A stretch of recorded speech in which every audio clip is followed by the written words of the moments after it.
waa burburkii ka dhashay weerarkii ugu xumaa ee abid ka dhaca Soomaaliya waxa uu ahaa mid galaaftay nolosha dad fara badan reebayna xusuus lama iloobaana waxay ahayd maalin sabti ah oo la mid ah maalmaha kale marka loo eego ganacsigii saxmadii iyo dhaqdhaqaaqii socday ka hor intaanay dhicin musiibadii ku habsatay dadkii ku sugnaa ama kaag dhawaa agagaarka Soobe daqiiqado ka hor salaadii casir ayaa hal mar waxa isbedelay jawigii waxaana bilowday jahwareer iyo dhibaato tii ugu xumeed ee soo marta dadka Soomaaliyeed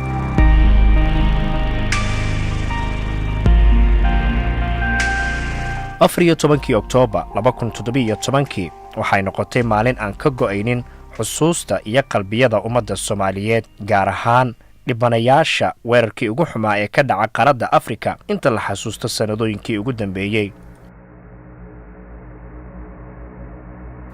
goobtu waxay ahayd meel aad u mashquul badan oo ay ka socdeen ganacsiyo kala gedisan waxaana xilligii uu qaraxu dhacay isxiray wadooyinka gala isgoyska Soobe baabuur nooc walba lahaa oo aad u tiro badnaa waxaana la dareemay ciriiri aad u xoogan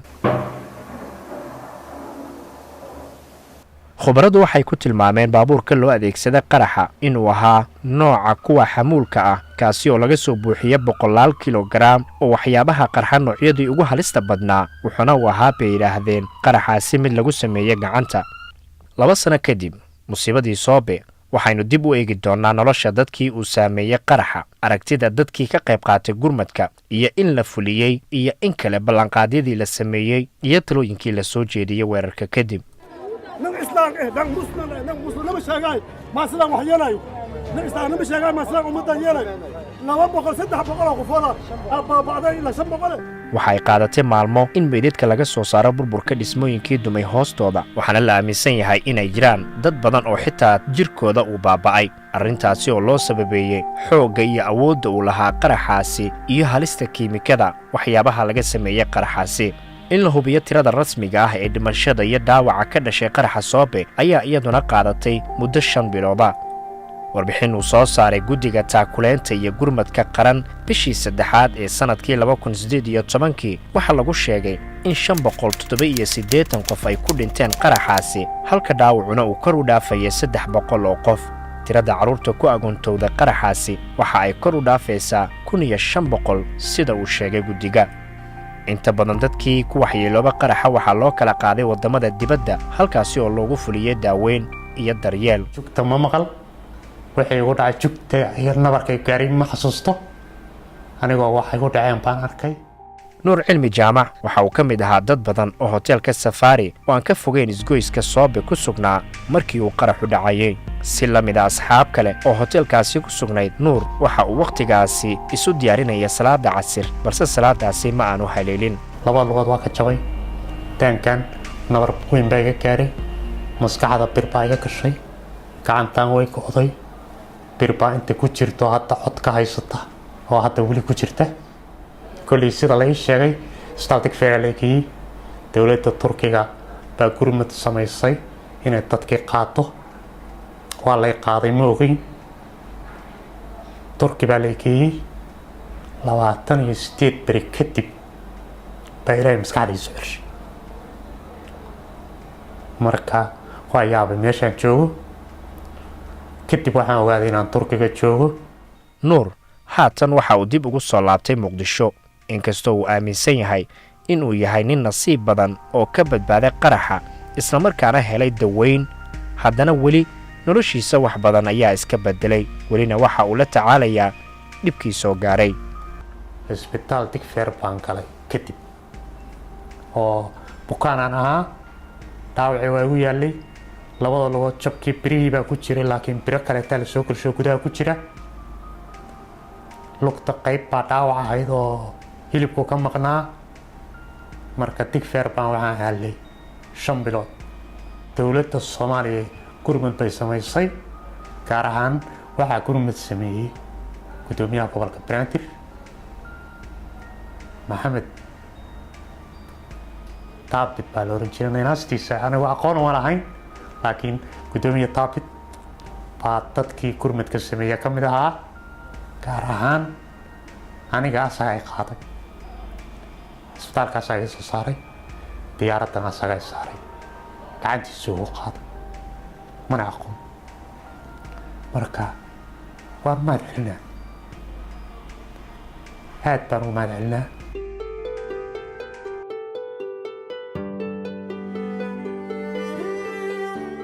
weerarkii Zobe waxa uu daaha ka rogay xaqiiqda ah in magaalada Muqdisho ee caasimadda aanay u diyaarsanayn la tacaalida mushkiladaha iyo wax ka qabashada xaaladaha degdega ah markii uu qarax u dhacay waxa adkaatay in markiiba gurmad loo helo dhibanayaashii goobtii ayaa waxay noqotay meel la geli waaye waxaa sii kacay oo si xawliya u fiday dab ka dhashay qaraxa oo saameeyay guryo badan oo ka agdhawaa goobta qaraxa waxaan rabaa inaan mahad ballaaran u jeediyo baaqii xala aan jeediyey oo aan dadka Muqdisho degan uga codsaday inay dhiigooda shubaan isku soo baxaan markii uu dareemay xaaladii adkeed ee waqtigaasi taagneed waxaa qasab ku noqotay gudoomiyihii gobolka Banaadir ee waqtigaasi oo isla markaana ahaa duqii magaalada Muqdisho Thabit Cabdi Mohamed inuu baaq ka jeediyo warbaahinta uu ku baaqo in loo gurmado dadka dhibaatadu gaadhay boqolaal qof oo u badan dhalinyaro ayaa saacado yar gudahood waxa ay ku ajiibeen baaqaasi kuwaasi oo isugu jiray kuwa dhiig ku deeqay iyo kuwa kale oo ka qayb qaatay gurmadka iyo samata bixinta dhibanayaasha hayeeshee waxaa soo food saaray caqabado dhowra oo ay ka mid ahaayeen in aanay haysan qalab casri ah oo ay ku howlgalaan iyo in magaaladu aanay lahayn adeega degdega oo ka jawaabi kara musiibooyinka sidoo kale cisbitaaladii ayaa xamili waayay meedadkii iyo dhaawacii waxaana ku adkaatay in ay adeeg caafimaad u fidiyaan dhibanayaasha waxay ahayd wax aan laga fadhin karin anyways inta laga cuni kareen laga hurdi kareen habeenkii maanan hurdin wax aan sameynayna ma lahan maanta intaan meesha galno xoog ku galno xataa ma awoodno dadka u baahnaa caawinaad inaan caawino Fahmo Xasan waxa ay ka mid ahayd da'yartii ugu horreysay ee u soo baxay gurmadka waxa ay xubin ka noqotay guddiga taakuleenta ee gurmadka qaran waxa ay hagaysay xaruntii loo sameeyay gargaarka iyo in lagu baahiyo macluumaadka dadka warkooda la raadinayo balse hawshaasi ma aanay ahayn mid sahlan ani waxaan sidii kala waxaan joogo qaybta ugu darneed ugu xanuunka badneed waalidkii ooynaayay asxaabtii ooynaysay walaalaha ooynaayay ee soo wacaayeen yani qofka hadaa ku dhahdid xataa walaal maydkii ma haysin frinjeeradii ma ku idinkugu jiraan ee leeyihiin yani walaal anaga ma hayno meed isbitaalna ma lahayn waxaana xarun hadda la sameeyay oo gurmad rabta inay dadka u fidiso waxaan rabnaa in dadkii ogaano tiradii ee dhintay tiradii dhaawacantay iyo waxyaabaha caafimaad dadka caafimaadka u baahan in caafimaad loo qaado ani ahaan gurmad qaran waxay ugu lahayd xanuun aad iyo aad u weyn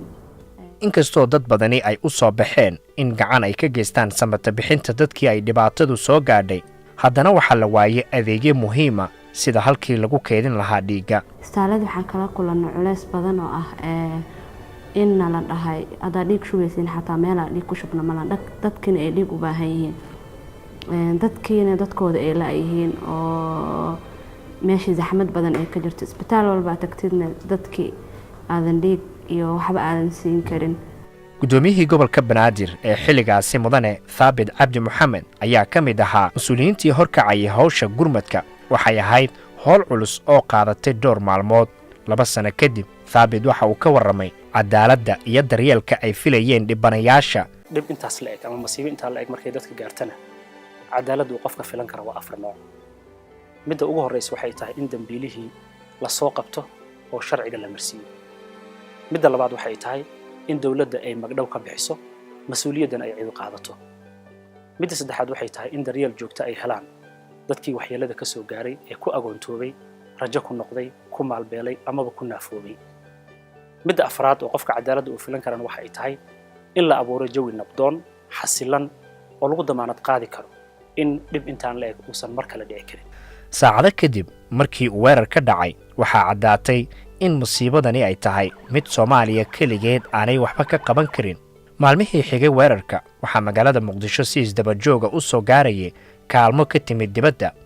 dhowr wadan oo ay ka mid yihiin Turkiga, Qatar, Kenya, Djibouti, Ethiopia iyo Imaaraadka ayaa soo diray dawooyin shaqaale caafimaad iyo gargaar kale iyadoo qaar ka mid ah wadamadaasina ay doofiyeen dhaawacyadii intii xaaladoodu liidatay bilooyin kadib markii ay soo afjarantay hawshii gurmadka baadi goobka meydadka iyo in la guro haraagii burburka waxaa bilaabatay in su'aalo la iska weydiiyo ciddii ka dambaysa weerarka iyo sababta looga hortegi waayey. dowladda ayaa ku baaqday baaritaan. waxaa la soo xiray rag lagu eedeeyey weerarka, qaar ayaa la xukumay, halka mid ka mid ah eedeysanayaashaasi xukunkii dilka ahaa lagu fuliyey sannad kadib qaraxaasi markii uu dhacay. dhinaca kale waxaa sidoo kale jiray talooyin dhowra oo uu soo jeediyey guddigii taakuleenta ee gurmadka qaran, kuwaasi oo ay ka mid ahaayeen in la sameeyo xarun lagu keediyo dhiigga, xarumo kuwa degdega ah oo si dhaqso ah u gurmada haddii ay dhacdo dhibaato, iyo in daryeel iyo taageero loo fidiyo lagana warhayo carruurtii waalidiintooda ku waayay qaraxaasi. haddaba waxaa la isweydiinayaa 2 sano kadib ma jiraan wax casharro ah oo laga bartay weerarkaasi, maxaase laga fuliyey talooyinkii la soo jeediyey. inaan agoontii Zooba wax loo maanta joogtaa ay qaataan ina jirin aadaan uga xunnahay ka gudi ahaan. waxaan ugu baaqi lahaynay haddii codkaan uu gaari karaayo dowladda Soomaaliya iyo bulshada Soomaaliyeedba inaan la ilaawin agoontii Zooba iyo kuwa kale midka ahaa oo sanduuq lagu taakuleeyo dhibanayaasha Soomaaliyeed ayagoo waxay galsadaan ina jirin la beegsaday in dowladda Soomaaliya sameeysan marka lagu baaqayna ganacsatada iyo bulshada Soomaaliyeedna inayna ilaawin agoontaas. fursadaha la layacay si kastaba lagu layaco ayay ka mid tahay oo eedo in bangi dhiiga la sameeyo taladayna lama sameeyno. in la sameeyo xarun joogto ah dad mas'uuliyiin ay maamulayaan oo loo doortay haddii u diyaarsan ka hortigidda amba ka daba tegidda masiibooyinka inay jirto oo dadka wajiyadooda bulshadu ay taqaanay leeqaan ah ee aan la samaynin. waa ayaan daro in aan wax laga baranin masiibadii Zooba oo islahayna waxaa laga bartay.